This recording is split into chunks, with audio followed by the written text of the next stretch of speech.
Primera de Juan, capítulo número 5, verso número 19. Vamos a continuar con nuestra serie Cartas de un Padre, es el tema número 33. Vamos a continuar con nuestro que iniciamos la semana pasada, Guardaos, parte número 2.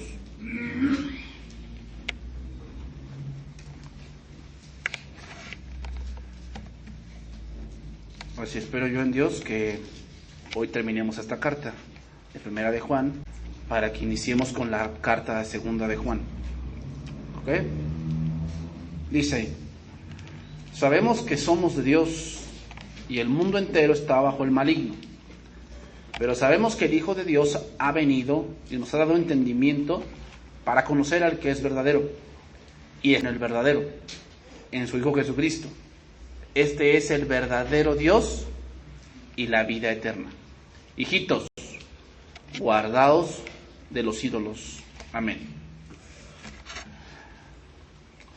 Hemos visto ya 3 certezas por las cuales caminamos. Número 1, la primera certeza que se nombra aquí es que somos nacidos de Dios. Ahora viene una pregunta aquí importante. ¿Cómo puedo yo saber que soy de Dios? La respuesta es por los frutos que tú das. ¿Ok? Cristo dijo esto en Mateo 7. Así todo buen árbol da buenos frutos. Pero el árbol malo, ¿qué frutos da? Malos.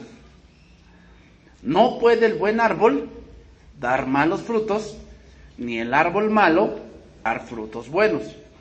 Todo árbol que no da buen fruto es cortado y echado en el fuego.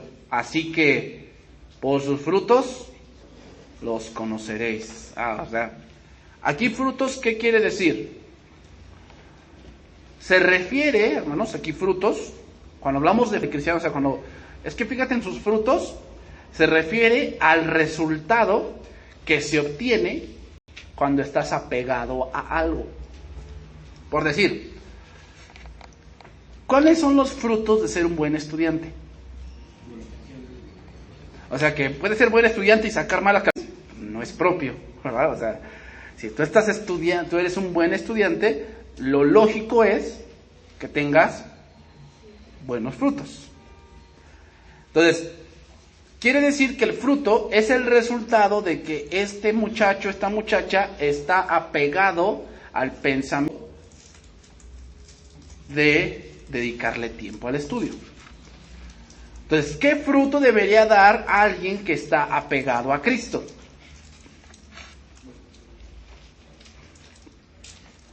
Frutos que agradan a Dios. ¿Ok? Así dijo Cristo en Juan 8. En esto es glorificado mi Padre, en que llevéis mucho fruto y así seáis así mis discípulos. Entonces, no hablamos de cuánta gente traes a la iglesia. Que yo he escuchado esa parte que dicen, no, es que ese es tu fruto. No. Una cosa es el fruto y otra es tu parte de evangelización, el impacto de tu testimonio, el impacto de las cosas que tú predicas. ¿Ok? Si no hablamos, el fruto hablamos de la perseverancia en Cristo. ¿Ok? En mi vida espiritual, y hay muchos que vienen a la iglesia pero no están en Cristo. ¿Por qué? Porque resultados demuestran que no son de Dios. O sea, el hecho de que vengas a la iglesia no quiere decir por eso que estás en Dios. ¿Dónde se ve que estás en Dios? Por lo que haces. ¿Ok? Una parte, un fruto de alguien que está en Dios es que busca la santidad. ¿Qué cosa es la santidad? Apartarse. O sea, que ve las cosas, ve el pecado y no quiere meterse en el pecado, o sea, él quiere apartarse. No quiere decir que no caiga en pecado, sí, peca, pero no es su anhelo pecar. Su anhelo es agradar a Dios. Ese es un fruto. Ahí te puedes dar cuenta, porque puede haber gente que está en la iglesia y no anhela la santidad, le aburre. ¿Se te has topado con gente así que le aburre la santidad? O sea, que, ay, no, que yo por eso no me comprometo. Yo por eso no sirvo en la iglesia, porque, ay no, qué flojera estar allí, que me tengo que estudiar, y que tengo que estar en orden, y que ya no puedo hacer esto, ya no puedo hacer el otro, ay no, qué flojera, yo quiero vivir mi vida. Ahí te estás dando cuenta de que no da el fruto que todo cristiano debe de dar. ¿Cuál? Santidad. Entonces no hablamos de cuánta gente traes, hablamos de tu carácter como cristiano. Ese es el fruto. ¿Ok? Porque sí, pues si yo te dijera, no, pues tu fruto es cuántos has traído, pues a lo mejor dices, yo no he traído a nadie. No, hombre, pues ya, ¿no soy hijo? No, si así fuera, vamos a ver en la... Si así fuera, Jeremías no convirtió en ninguno. Y predicó. ¿Quién era Jeremías? Era un gran profeta de Dios. ¿Y sabes que él predicaba y no le creían? Es más, hasta lo metieron en una cisterna. Porque no le creían. Entonces, ¿no era de Dios? O sea, es que no. O sea, el hecho de que alguien venga, eso Dios los añade. ¿Ok? Y tendríamos un estudio muy claro de cómo Dios añade gente a la iglesia. O sea, es Dios quien añade, pero obviamente la iglesia debe tener varios factores. Una de ellas es madurez.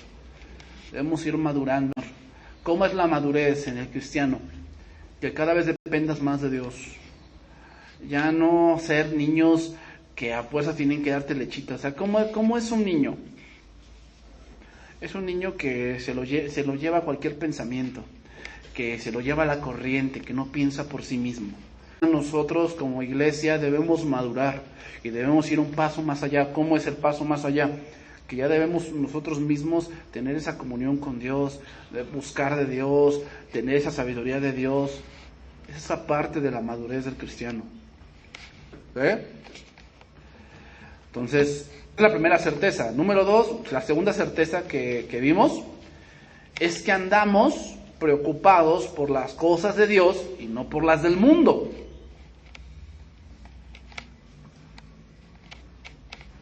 Mateo 6:33 lo dice, ¿no? Que busquemos el reino de Dios y su justicia. Entonces, ¿qué quiere decir? ¿Que el creyente no debe trabajar? No, sí, es un deber trabajar. Dice la palabra que aquel que no trabaja, que no coma. Bueno, pero entonces, ¿a qué se refiere con que yo busque el reino de Dios? Se refiere a que lo más importante en la vida no es el billete. Lo más importante en tu vida, por decir, es tu crecimiento espiritual. Es el problema de hoy en día, es que crecemos mucho en lo económico y en lo personal, pero en lo espiritual dejamos mucho que desear. Y es por eso que tomamos malas decisiones. ¿Por qué? Porque lo espiritual es fundamental, porque cuando tenemos cosas bien claras, espiritualmente hablando, vamos a tomar buenas decisiones. Pero tu dinero lo malgastas. O sea, de todo tu aguinaldo que te dieron, o de tu bono, no sé, ¿qué hiciste con él? Dice, compré mucha comida. Bueno, sí, o sea, pero ¿tú piensas que te dio eso para que te la ibas comiendo? O sea, no, está bien un gustito, a veces te lo puedes dar, pero no vas a gastar todo tu dinero ahí. Eso es muchas veces falta de sabiduría. Pues ¿cómo llegas a enero? Seco.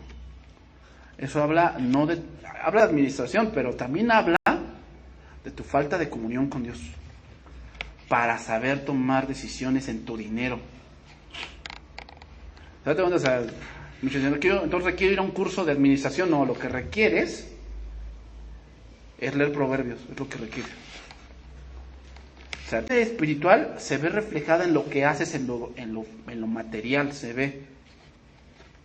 O sea, la falta de orden en tu casa habla de tu falta de orden espiritual. De que no tienes orden para orar, no tienes orden para buscar de Dios, no tienes orden para estudiar. Entonces obviamente se ve reflejado ¿en qué? En lo que haces.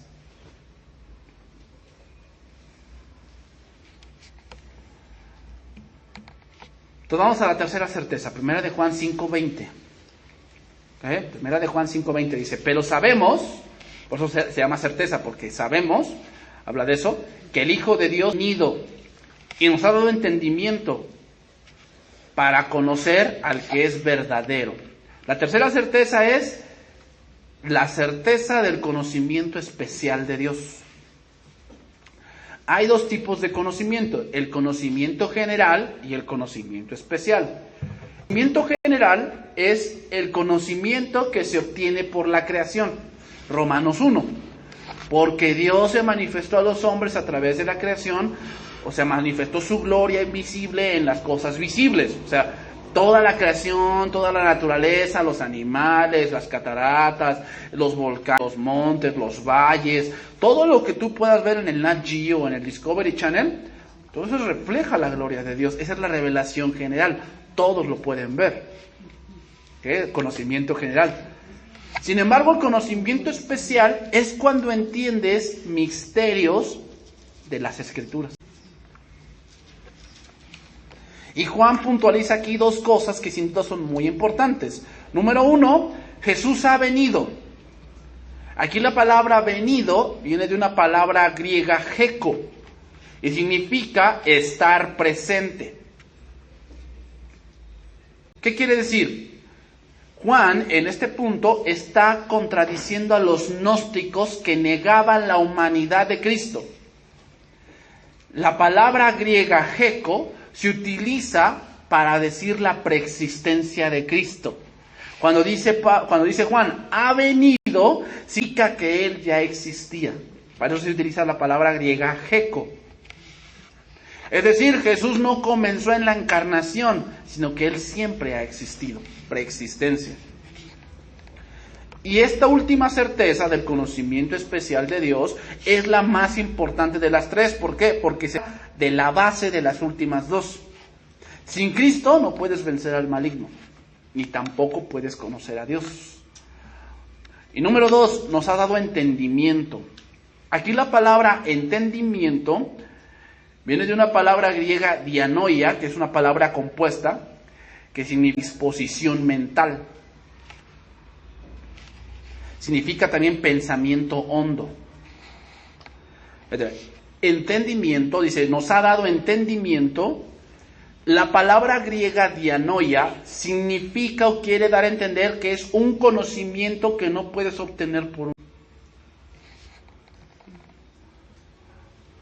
¿Okay? Tú puedes tener entendimiento, pero hablamos de verdades en las Escrituras que solamente el Espíritu Santo te las puede dar a entender. Ahora vamos a ver 1 Corintios 1:22.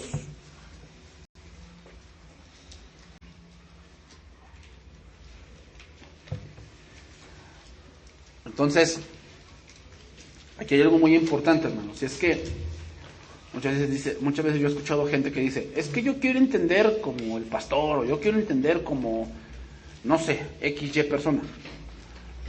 Pero Dios, la revelación o la iluminación es progresiva, ¿ok? O sea, no vas a comparar a alguien que tiene 30 años en el Evangelio a tú que tienes 3. Es obvio que la iluminación de esa persona de 30 años que ha dedicado su parte al estudio es mucho mayor tuya. Sin embargo, las cosas que Dios te ilumina de las Escrituras son las necesarias para tu vida, para que tú madures. ¿Cuántos minerales requerirá un árbol chiquito y un árbol grandote? Son diferentes cantidades. No come la misma cantidad de alimento que un joven de 18. Pues obviamente que no, el joven de 18 come más. ¿Okay? Tiene más edad, tiene cosas mayores de nutrientes que cubrir. ¿Okay? Entonces, cuando hablamos del conocimiento de Dios, hablamos de las verdades que están en las Escrituras y que están veladas para aquellos que no tienen el Espíritu de Dios. Dice ahí 1 Corintios 1:22, porque los judíos piden señales y los griegos buscan sabiduría, pero nosotros predicamos a Cristo crucificado. Para los judíos ciertamente tropezadero, los gentiles locura, mas para los llamados, o sea, los que tienen la certeza, así judíos como griegos, Cristo es poder de Dios y sabiduría de Dios. ¿Qué cosa es sabiduría? es saber emplear tu conocimiento. O sea, el hecho de que sepas, vamos a decir un ejemplo, es que yo sé soldar, ¿no? Yo sé soldar el metal. Ah, qué bueno. Pero cuando vas a la práctica y no sabes qué hacer, entonces tienes conocimiento tal vez teórico, no tienes sabiduría. Hay muchos cristianos que tienen mucho conocimiento de la Biblia. O sea, sí saben muchos versos y saben a lo mejor bien trazar la palabra de Dios. Pero el punto de la sabiduría es cuando te enfrentas a problemas donde tiene que ver ese verso. Ahí es donde se demuestra si tienes sabiduría o no. Se demuestra. Y mira, te voy a decir otra cosa. Sabiduría también se demuestra aun cuando te equivocas. O sea, aquí sí que la sabiduría no es para que nunca te equivoques, sino la sabiduría también se demuestra donde te equivocas y reconoces que te has equivocado. Eso es sabiduría. Sabiduría también tiene que ver con la prudencia. Sí es saber, pero tiene más que ver con las cosas. O sea, sabiduría tiene que ver con anticipar algo. Anticipar algo. Entonces te anticipas a algo que tú ves que va a venir, entonces te preparas. Ejemplo de Proverbios, la hormiga. ¿Qué sabe la hormiga? Que viene el invierno. Entonces, ¿qué hace sabiamente? ¿Tú sabes que vas a envejecer? ¿Sí sabes que vas a envejecer? Entonces, ¿qué debes hacer como hormiga sabia? Prepararte para tu vejez. ¿Cómo? Guardando, invirtiendo tus años mejores en cosas que te van a redimir en ese momento. Eso es ser sabio. Pero hay mucha gente que no es sabia, que vive solamente para el día de hoy. Y eso es de un necio. ¿Has leído esa fábula del saltamontes y la hormiga? Que veía el saltamontes en el verano y él andaba chacoloteando y toda la cosa, y andaba tocando su violín, y no hacía nada, se la pasaba ahí durmiendo, y veía a la hormiga cómo pasaba, y cargaba y almacenaba, y decía, no, qué flojera lo que hace la hormiga. No, yo hacer esa vida no, yo la verdad yo quiero disfrutarla. Entonces llegó el invierno, y la hormiga tenía comida, y el saltamontes sufría de hambre. Eso es sabiduría. O sea, te das cuenta, sí es saber, sí tienes que conocer, está bien. Pero puedes conocer y ser un tonto. ¿Por qué? Porque no sabes emplear el conocimiento que tienes en algo práctico. Ahora, ¿por qué aquí en este verso, versículo 24, dice que Jesucristo es sabiduría de Dios? Obviamente Proverbios habla de que la sabiduría es Cristo mismo, pero aquí sabiduría de Dios, Pablo hace referencia a que nadie pudo idear un plan tan perfecto y hacerlo como Cristo lo hizo. O sea, date cuenta, toda la vida de Jesús, todo lo que Él hizo, todo lo que Él dijo, todo lo que Él enseñó, tenía un sitio.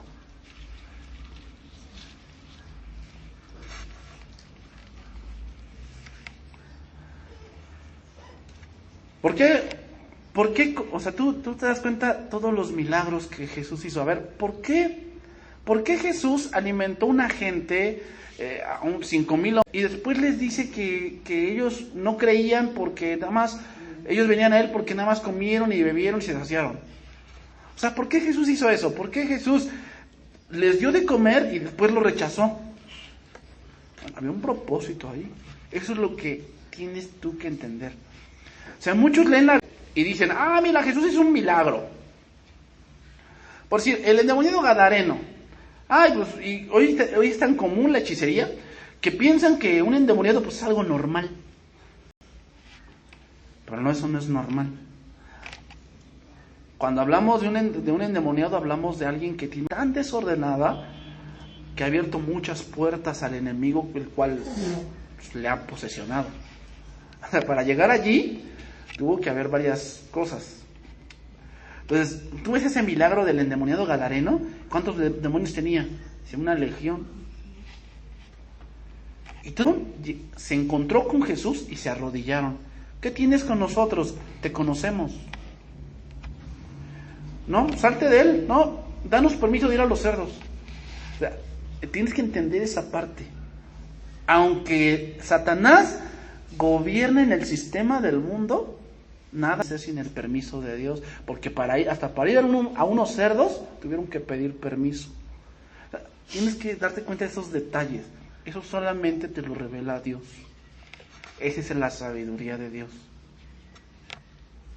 La obra de Cristo es tan perfecta, tan exacta, que ningún hombre pudo haberla planeado como Dios la planeó. O sea, Dios tenía ya todo trazado y todo lo que Jesús hizo es tan perfecto. Entonces, muchos tienen conocimiento y hasta pueden ser sabios en ciertas ramas de la ciencia y de la vida. Sin embargo, no se hace Dios. Por lo tanto, una sabiduría que no te acerca a Dios, no es de Dios. O sea, a ver, tú sabes muchas cosas, ¿no? Dices, no, sí, yo he leído hasta libros de monología y angeología y teología. Está bien, o sea, no te refuto eso. ¿Se acercaron más a Dios? O sea, todo lo que escuches por el internet y lo que lees y lo que ves en el canal de cristiano, ¿te acerca a Dios o te hace confiar en ti mismo? Si te hace confiar en ti mismo, esa sabiduría no es de Dios.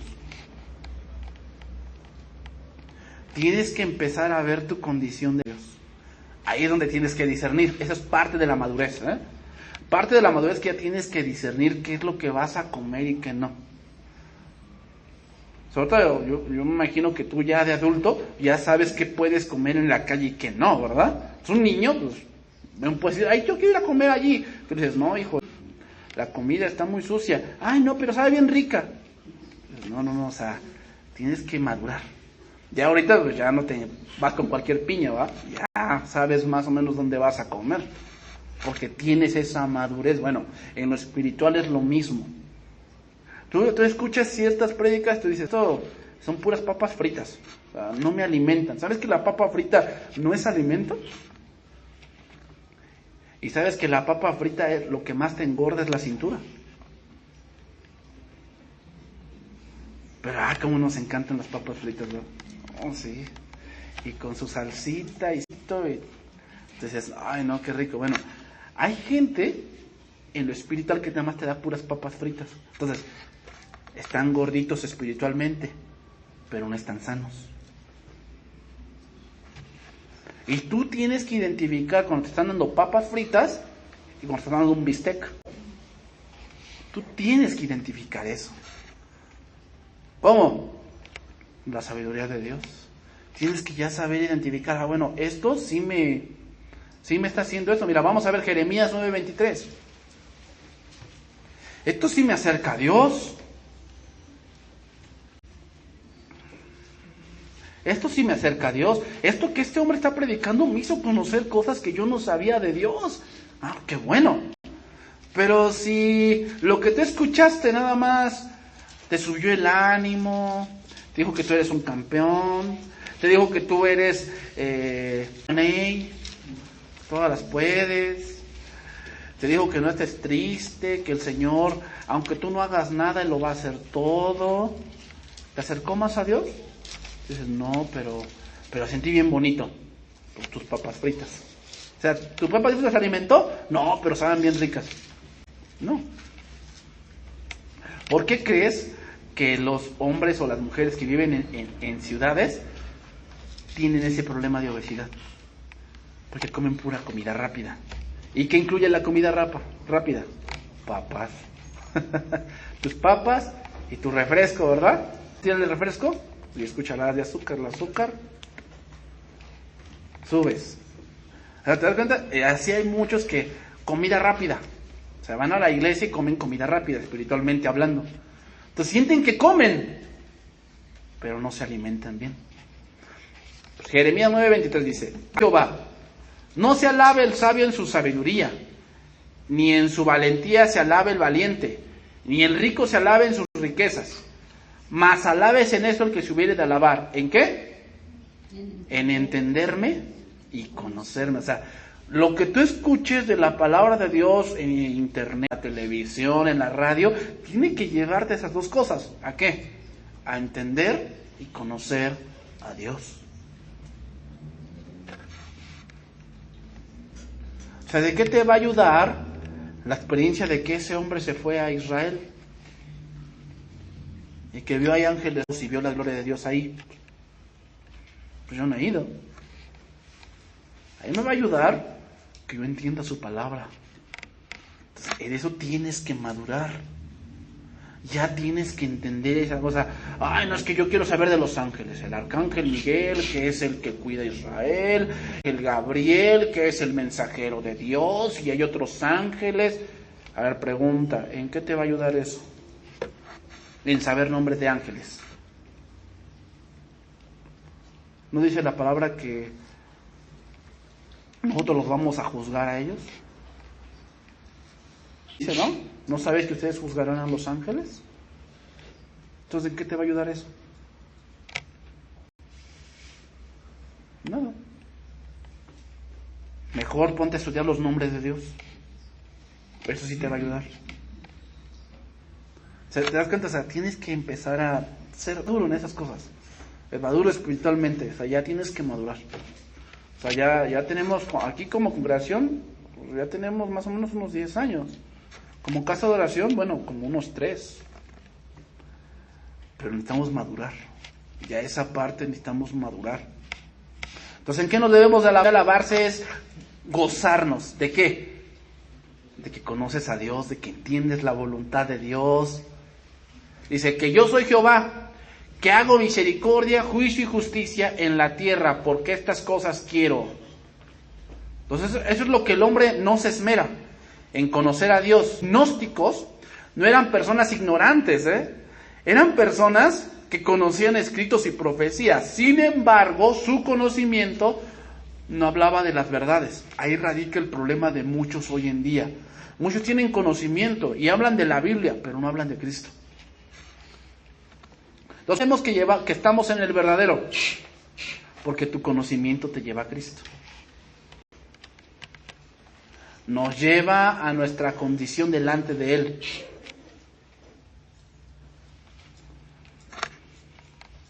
Primera de Juan 5:20.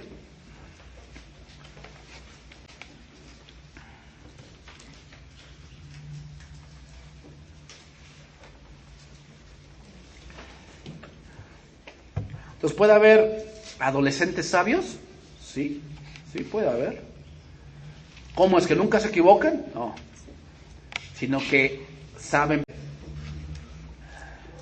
encontrar razones prudentes por las cuales no hacen ciertas cosas. ¿Por qué? Porque tienen sabiduría. Pero dice el proverbio, el necio ve venir el mal, dice, y pasa y recibe el daño. ¿No? Es aquel joven que dice, pues lo que caiga, ya como salga. Lo hace y le rebota. Pues, ¿por qué me pasa esto a mí? Por tu falta de sabiduría.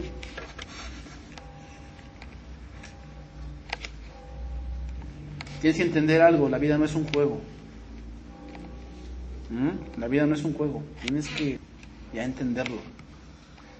Ay, es que estoy chiquito. ¿Cuánto es chiquito? Pues yo no porque tenga 5 años, ya razonas. Primera de Juan 5:20. Pero sabemos que el Hijo de Dios ha venido y nos ha dado entendimiento para conocer al que es verdadero. Y estamos en el verdadero, en su Hijo Jesucristo. Este es el verdadero Dios y la vida eterna. Aquí la palabra griega verdadero, esta palabra verdadero, significa lo veraz, lo sincero. Es lo que no se puede esconder. Eso significa lo que no se puede esconder. Mira, te lo voy a explicar así. Hay otros dioses, ¿okay? que el hombre ha creado por su imaginación, pero no son verdaderos. ¿Por qué? Porque Cristo mismo lo afirmó. Eso. Por lo tanto, los que perseveran en Cristo están en el verdadero. ¿Por qué? Porque es algo que no se puede esconder. ¿Cómo te das cuenta que estás en el verdadero? Una de las muestras en que se ve que estás en el verdadero, el mundo te aborrece. Porque si fuéramos del mundo, el mundo amaría lo suyo.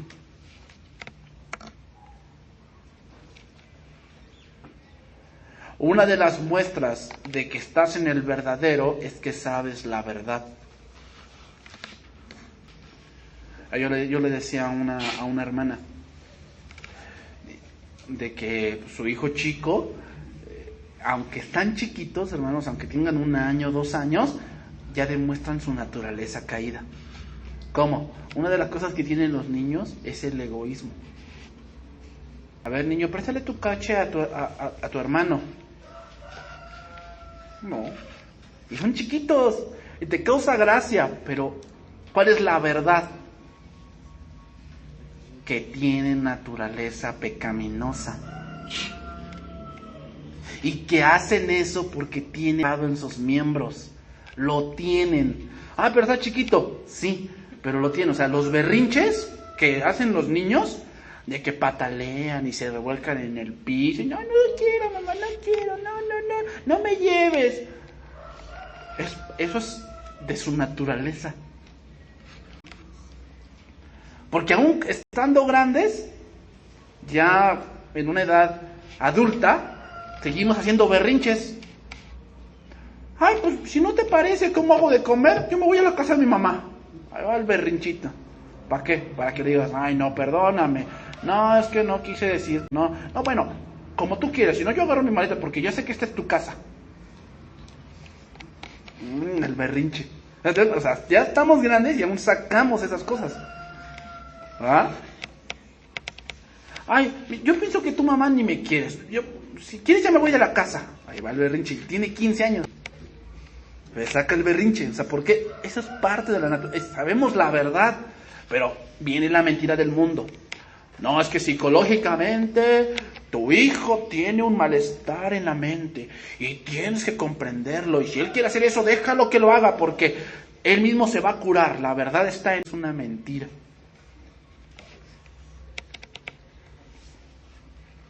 Entonces, tú sabes la verdad. Esa es una muestra de que estás en el verdadero. Que sabes la verdad. O sea, a ver, ¿cuál es la razón por la que los países entran en crisis?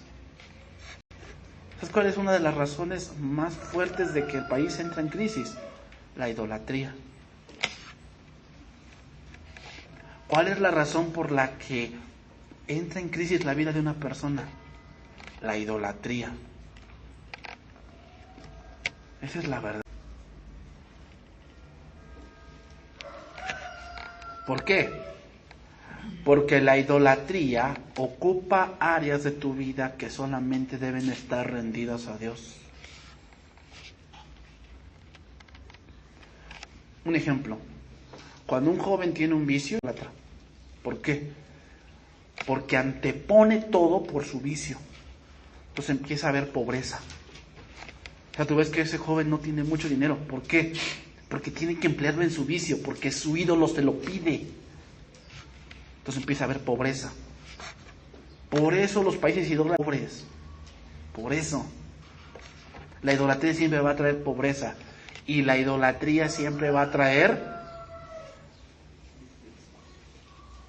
inmoralidad.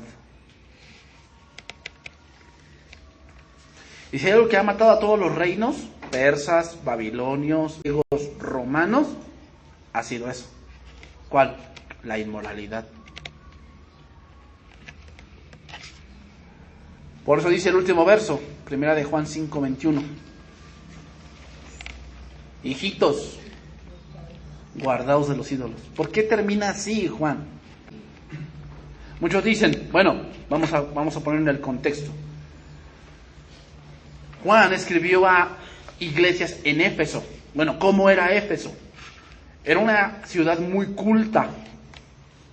Le gustaba el conocimiento. Los griegos, si algo tienen los griegos, que tenemos esa influencia en nuestro sistema, es que los griegos pensaban que entre más conocimiento, el hombre se refinaría más. Y no tenemos ese pensamiento aquí.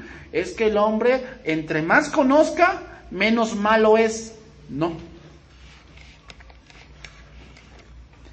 El conocimiento sin Cristo es solamente una fachada de algo que está oculto.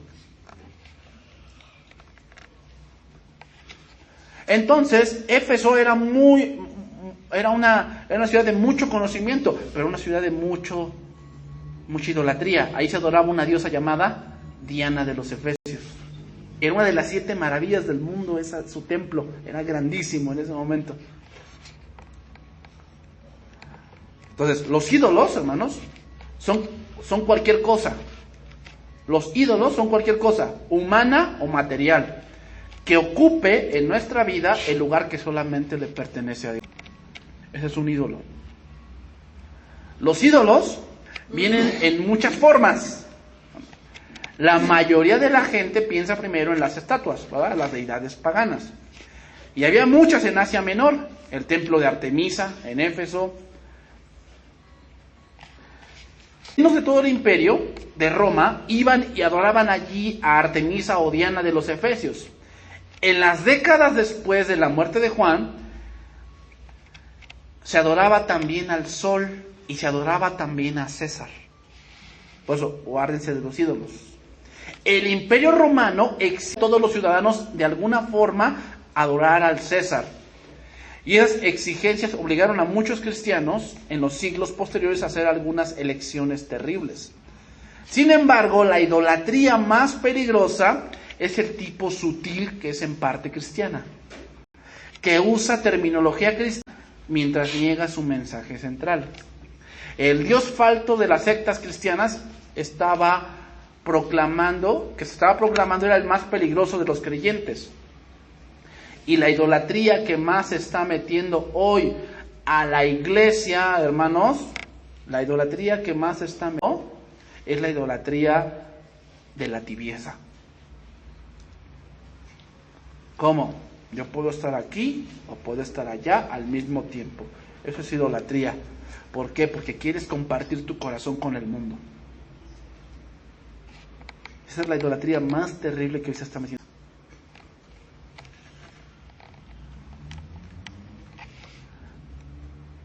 Salmo 115, versículo 1.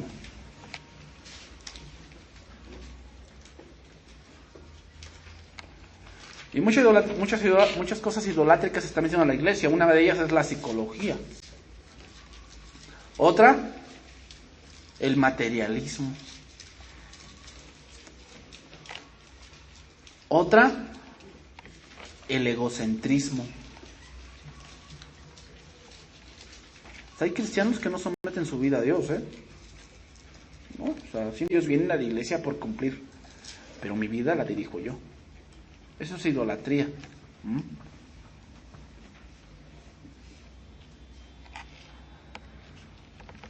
Salmo 115, versículo 1. Lo voy a leer en traducción viviente ese verso. No a nosotros, oh Señor, a tu nombre le corresponde toda la gloria, por tu amor inagotable y tu fidelidad. ¿Por qué dejar que las naciones digan dónde está el Dios de Israel? Nuestro Dios está en los cielos y hace lo que le place. Los ídolos de ellos no son más que objetos de plata y oro, manos humanas con forma. Tienen boca, pero no hablan. Tienen ojos, pero no ven. Tienen oídos, pero no escuchan, y nariz, pero no pueden oler. Tienen manos, pero no pueden sentir. Tienen pies, pero no pueden caminar. Y tienen garganta, pero no pueden emitir sonidos. ¿Qué hacen ídolos? Son iguales a ellos. ¿Cómo? Inútiles. Como también todos los que confían en ellos. ¿Te das cuenta? Cuando tienes un ídolo, te vuelves inútil. ¿Qué? Porque confías más en algo que nada es. Mucho su ídolo es una persona. Es que mi ídolo es fulano de tal. Y entonces eso te vuelve inútil. ¿Por qué? Porque buscas que esa persona llene tu vida y no se puede. Por eso la idolatría es uno de los pecados más terribles, hermanos. ¿Qué le dijo Dios a su pueblo? cuando entres a la tierra, no harás como ellos hacen. ¿Qué hacían esos pueblos cananeos? Eran primeramente idólatras. Segundo, esa idolatría hacía que hubiera incesto, que abusaran de los niños, lo que hoy vemos en la sociedad. O sea, ¿por qué crees que Dios destruyó a Sodoma? Dice, porque el clamor ha subido delante de mí. ¿Quién clamaba? Muchos dicen, Lot. Sí, Lot clamaba. Pero ¿sabes quién más? O sea, ¿cómo te imaginas que era esa ciudad? Eran gente insensible. No llegaron y derribaron la puerta de Lot porque querían violar a los ángeles. Entonces, ¿cómo te imaginas que hacían con los niños? ¿Qué hacían con las mujeres? ¿Cómo te imaginas que hacían? Con violencia. Entonces, ¿quién clamaba? ¿Y sabes qué? Hoy está pasando exactamente lo mismo, ¿o no? Secuestros, abusos. ¿Y quién clama? ¿Y tú piensas que eso Dios no lo escucha? Pero ¿dónde está la raíz de eso? El pecado, de idolatría. Cuando entres a la tierra de Canaán, no harás como ellos. Dice ahí, versículo 9. Oh Israel, confía en el Señor. Él es tu ayudador y tu escudo. Oh sacerdotes, descendientes de Aarón, confíen en el Señor. Él es su ayudador y su escudo. Todos los que temen al Señor, confíen en el Señor. Él es su ayudador y su escudo. El Señor se acuerda de nosotros y nos bendecirá. Bendecirá al pueblo de Israel y bendecirá a los sacerdotes, los descendientes de Aarón. Bendecirá a los que temen al Señor, tanto a los grandes como a los humildes. El Señor los bendiga ricamente, tanto a ustedes como a sus hijos. Que sean bendecidos por el Señor, quien hizo los cielos y la tierra. Entonces, hermanos, terminando, Primera de Juan 5:21. Quiero terminar con esto. Cuando dice, guardaos de los ídolos, la palabra aquí, ídolos, viene de una palabra griega, eidolón, y sí significa imagen, significa un dios pagano, pero también, hermanos, algo que está a la vista, algo que está a la vista.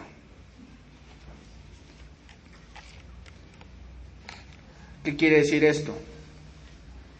Que la idolatría te hace perder la fe. Tengo mucha fe en esa imagen. Eso no es fe. Porque la fe es la certeza de lo que se espera, la convicción de lo que no se ve. Entonces, ¿cómo es fe si lo ves? ¿Cómo pues tengo mucha fe en esa imagen, pero la ves? Eso no es fe. Eso se llama idolatría. En Apocalipsis 9:20, hablando de los juicios de Dios que vendrán para el mundo, dice, y los otros hombres que no fueron muertos con estas plagas, ni aún así se arrepintieron de las obras de sus manos, ni dejaron de adorar a los demonios y a las imágenes. Esa palabra imágenes es la palabra griega eidolón, que significa algo visto. No dejaron de adorar las imágenes de oro, de plata, de bronce y de piedra y de madera, las cuales no pueden ver, ni oír, ni andar. También la palabra eidolón, que se refiere a idolatría, también se hace referencia a las enseñanzas falsas que tú puedes adoptar. Es uno de los problemas también. Por decir, una de las cosas que sería muy fuerte es el movimiento carismático que se metió a la iglesia. ¿Sabes lo que tiene ese movimiento carismático? Tiene el punto de que las iglesias crecen rápido, pero crecen por emoción. Han cambiado la adoración a Dios por la emoción, y eso es idolatría. ¿Por qué? Porque basas tu cristianismo en vivencias. Y no, Eso no debe ser, eso no es el cristianismo. El cristianismo es el evangelio. También eidolon se puede referir a un estilo de vida que tú adoptas. Guárdate de eso. Guárdate de eso. Es que así es mi vida. No. Yo hablaba con un joven, le decía, a ver, siempre te decían, ¿no? Cuando ibas a poner tu cartita de Reyes, te decían, a ver, analízate, hijo, ¿te portaste bien? ¿Sabes qué? Eso de portarte bien es relativo. ¿Sabes por qué es relativo? ¿Cuál es la métrica para que yo diga que te portaste bien? Porque tal vez lo que tú puedas escribir, ay, queridos Reyes Magos, este año me porté muy bien porque de mis dulces, uno se lo di a mi hermano y otro a mi hermana. ¿Cuántos tenías? No, pues tenía 100 dulces. No, pues para mí te portaste mal, porque era darle entre los tres. O sea, partes iguales. Eso es portarte bien para mí. Bueno, pero le di uno. No, eso es relativo. ¿Te das cuenta? O sea, decir que te portaste bien, ¿cómo se puede medir eso? Es relativo, porque lo que para ti puede ser bueno, a mí no. Ese es el punto. Tú puedes adoptar una vida que a tu parecer sea buena, pero ¿qué dice Proverbios? Hay caminos que al hombre le parecen derechos, mas su fin es camino de muerte. Esa es idolatría. Cuando tú adoptas una vida que no está en las escrituras respaldada. No, que yo llevo mi matrimonio así, porque así me enseñó mi papá. Idólatra. Y mi papá me enseñó que a la mujer aquí. Y mi papá le funcionó. Entonces tu papá es tu ídolo. O sea, ¿te das cuenta? O sea, a veces los padres nos van lo que ellos creen que es bueno. Pero no porque te lo enseñó él, quiere decir que sea bueno. Tienes que comprobarlo. Es que mi mamá me enseñó esto. Pues será Tintín. Pero compruébalo con la Biblia. A lo mejor tu mamá estaba equivocada. ¿A quién le vas a creer más? ¿A tu papá o a tu mamá o a lo que dice la... Pues dice Hebreos, ellos a la verdad nos disciplinaban como ellos que creían que era bueno. Es que mi mamá dice que nunca le pegue a sus nietos. Pues dirá misa.